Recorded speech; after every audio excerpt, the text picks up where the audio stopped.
Nimeiona ngoma ya B2K inaitwa Hit and Run. Ukiona imeandikwa kipenzi, jua nimekutumia mimi.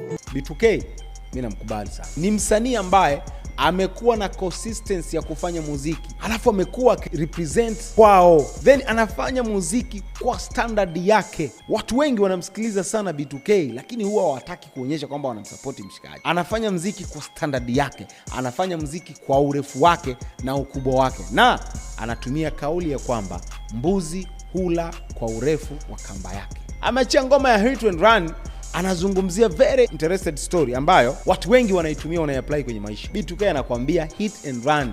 Anamzungumzia mwanamke ambaye ameachana naye, ingawa yeye bado anampenda, kwa mimi nilivyoelewa, lakini then kwa sababu anampenda anamwambia basi tuonane, nimekumiss. Umeshaelewa, uko busy najua, lakini mimi nikulipe basi hata huo muda ambao nitakupotezea. Kila mtu anaenda maisha yake. Mimi nimependa sana hii story, na kwa sababu ni mmoja wa washikaji ambao mimi nawakubali sana B2K. Kwa sababu mshikaji ana standard yake. Sikiliza hii ngoma kwanza alivyoimba. Hakuna makelele bro.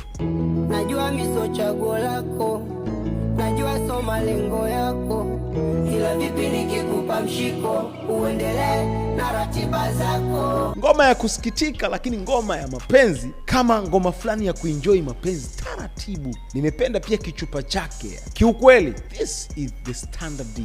Hii ni quality wazee. Hii ni quality. Hii ni standard. Huu ni ubora. Wala tustake kwamba mpaka wasanii fulani wafanye kitu ndo tuone wanafanya kitu bora. Kuna wasanii wana talent hii. Huyu B2K. Na mimi nakumbuka alishaye kupongezwa sana na Alikiba. Sasa ogopa msanii Alikiba anasema jamaa anajua. Alikiba alishaye kusema huyu mshikaji anajua. Then see. Najua una namba za wengi. Ukiona 10 mwisho ni mimi.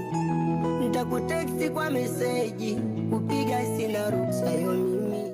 So kiukweli my brother B2K, big shout out sana mwanangu. Chochote ambacho kitakuwepo sisi tutasupportiana, tuendelea kusupport talent.